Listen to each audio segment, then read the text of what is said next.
Good morning. This is Mila with the daily report from the Eatglobe newsroom in Varna. Let's start with our story for today. Italy has a long-standing history with banishing its prisoners and political figures on remote islands, such as the case, for example, with Napoleon, who was banned on Elba, and Il Duce Mussolini, who was banned on Ponza Island.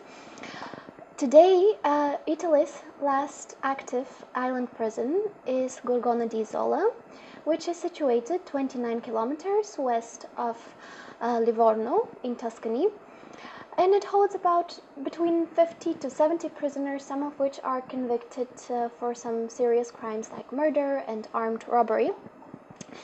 But nevertheless, Isola di Gorgona might be the best place to serve time.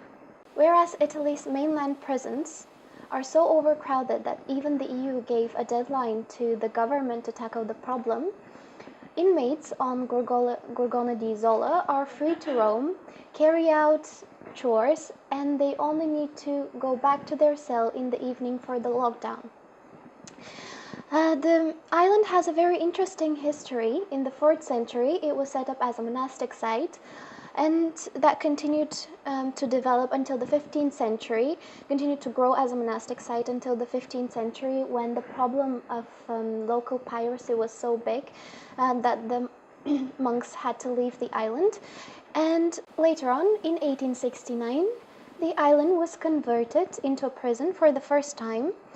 And today, the Mediterranean prison farm is quite particularly attractive to Italian prisoners, because they can carry out agricultural work and tend to farm animals, and this gives them a chance to acquire important life skills which can be used later on when they reintegrate into society. Interestingly, in the last few years, Isola di Gorgona has earned itself a name as a high-end wine production site.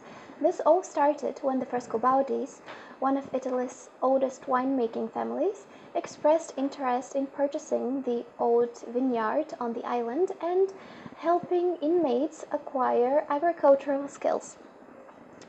The Frescobaldis have a very long history in winemaking. They started making wine about 700 years ago, and what's very important for their heritage is that they always insisted on making high quality wine. So their wine was very famous with the likes of Henry VIII, the Renaissance artist Donatello, the Papal Court, and many others in the middle centuries as well. The vineyard on Isola di Gorgona, which is about 2 hectares, started operations in 2012. A team of agronomists and enologists, wine experts, from the Frescobaldi's company is assisting inmates with wine growing, and the inmates are acquiring professional competence not only in wine growing but also in organic farming techniques, and they receive a wage. The Frescobaldis give them a wage supposedly equal to the one their own workers received, for the right to sell the wine. The wine itself is a blend of Vermentino and Ansonica grapes, and it sells for about 80 euros a bottle.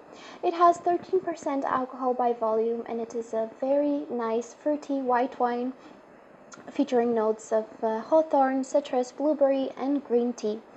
The 2014 vintage had only 3,600 bottles, most of which were sold to high-end restaurants and wine bars throughout Italy and overseas. This is all for today. If you would like to find out more, please visit eatglobe.com.